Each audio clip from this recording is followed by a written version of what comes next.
Hey everybody, Adam here with Hometown Acres. Welcome back. So I can understand after watching that intro, you may have some questions. The first one is, no, we did not get a bigger cab tractor, although I would absolutely love to. That was actually Doug's 68 horsepower Kubota cab tractor. The second one is, why was this firewood processor over at Doug's and then we brought it over here? Well, this has actually been in the works for a while now. About a year ago, we went to the Paul Bunyan show and we were talking to Bob from Metsa Machines. They are the sole importer of these Yappa firewood processors here in the United States. And he said, hey, I want to swap out your Yappa 315 for a bigger machine. And I think at this point, everybody knows how YouTube works. These companies, they reach out to us, they want to show their product on our channel or whoever's channel they're looking at. We obviously want to try out a bunch of different equipment because it's fun to run these big toys. And then you guys at home who are interested in this kind of stuff get to window shop without ever leaving your home. It's a win-win-win. So with that said, I took him up on his offer and I said, absolutely, I'd love to get a bigger machine here. The Yappa 315 has been a great machine. It was honestly served our needs very well. But you can't turn down the opportunity to run a bigger machine. Now back to the question, why was this firewood processor over at Doug's? Well, I looked up on Yappa's website. This machine is supposed to weigh about 1,550 pounds according to the spec sheet. And according to the spec sheet on my Coyote CK3510, the loader lift capacity is 1,835 pounds to full height at the pivot pins. However, when you're picking up something like this, you're not picking it up at the pivot pins. This machine here is probably 2.5 to 3 feet wide, so you're actually picking up 1,550 pounds well further out from your pivot pins, especially when you factor in the quick connect on your front loader. So I actually had them try to deliver this here, and I went in to go pick it up with the forks and the tractor. Now granted, the flatbed is about 3 or 4 feet up off the ground, so I'm already at a disadvantage trying to pick it up off the ground, you know, yay high. And not only that, but it's not at the pivot pins, it's a little bit more forward, and I don't even think I got it off the trailer an inch. And so what do you do in a situation like that? You call neighbor Doug. He's got a skid steer that'll lift like 5,000 pounds. So we took it over to his house. He lifted it off, no problem. And then the question became, well, now how do we get it back over here? Because you don't want to track the skid steer all the way over here and carry this on the forks. He's probably about a mile away on roads. And so we said, well, why don't we just hook it up to his Kubota 68 horsepower tractor? And that has a much faster ground speed. So that's what we did. It is now here. And I guess my biggest question is, will my tractor lift it?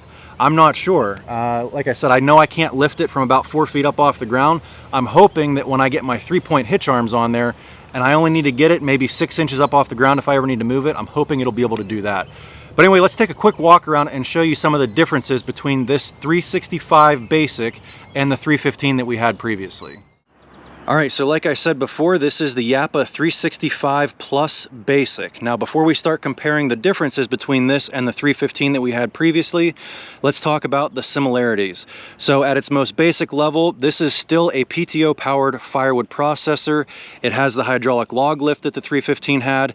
It has a conveyor infeed. It's got the saw that cuts the wood, drops it down into the trough with a splitting ram that pushes it through a wedge onto a conveyor. Now, those are the similarities. The differences are, obviously, this is a bigger machine. Everything about it is bigger. The log lift here sticks out a little bit further so you can take longer logs. The opening and the saw and the bar and chain now accept a 14-inch log instead of a 12-inch log. The splitting ram is more powerful. So I think the 315 was a 5.5 ton. I'm not sure what this is, but I do know it is more than 5.5 tons. The splitting wedges, this is a 4-way, it also has a 6-way. They're bigger because obviously a 14-inch log is bigger than a 12-inch, so the wedges need to be bigger. One of the biggest improvements, I think, aside from being able to handle 14-inch logs, is this is now a 14-foot conveyor instead of the 8-foot conveyor that was on the 315, and it also swivels. So if you look here, you just step on this, that unlocks the conveyor, and now you can swing this left and right, which really comes in handy if you're loading a dump trailer. That way, you know, you can start on the front, then you can pivot it to the middle, and then you can pivot it again to the right. You don't have to keep stopping what you're doing, hopping in the truck, moving the dump trailer forward and backward. Or if you're filling IBC totes, when an IBC tote gets full, you don't have to get up and move it. You can leave that one there and swing over to another empty one, and another empty one. So you can do a lot more work at one time without having to stop because your wood is piling up too fast. Another welcome feature that's available on the 365 is this power in-feed roller. I know on the 315, sometimes if you got a really long log, your center of gravity gets too far out and you don't have any down pressure on the log on that belt to be able to suck it into the processor. So having something out here a little bit further that also spins and is going to shoot that log into the processor is going to allow us to process that much longer of logs, and I won't be back here trying to push them in like I was with the 315. So as you can see, we already brought some logs in with the tractor. If you don't have a live deck, a really good workaround is putting some runners down like we have here, putting your logs on there. The logs will roll a lot easier on those runners than they will on the ground. And you can literally roll it right over top of your log lift arms, lift it up, and throw it on the infeed. So let's go ahead and hook up the tractor and run a log through.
All right guys, so that is the Yappa 365 Plus Basic, just an entirely different animal than the 315.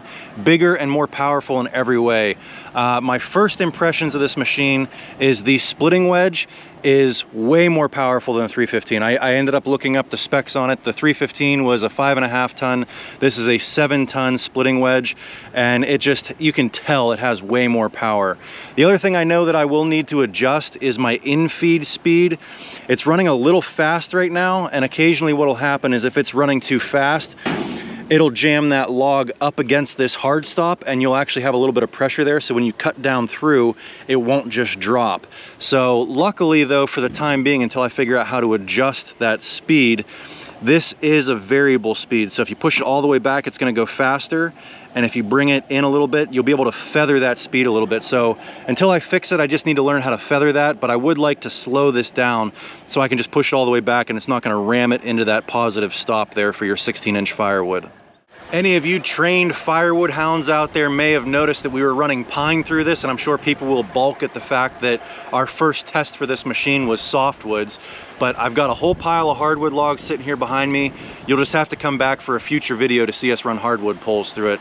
I just had some pine logs laying around that I needed to process. They were too small to put on the sawmill, and I figured might as well cut them up for firewood here. Plus they were long and straight and worked perfect for going through the processor.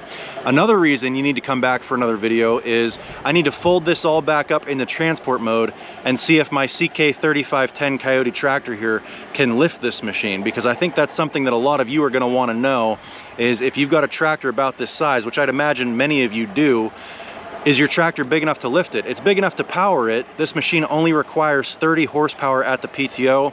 I think my Coyote's 29.7 or something like that. So it can power it, but we need to find out if it's powerful enough to lift it and move it.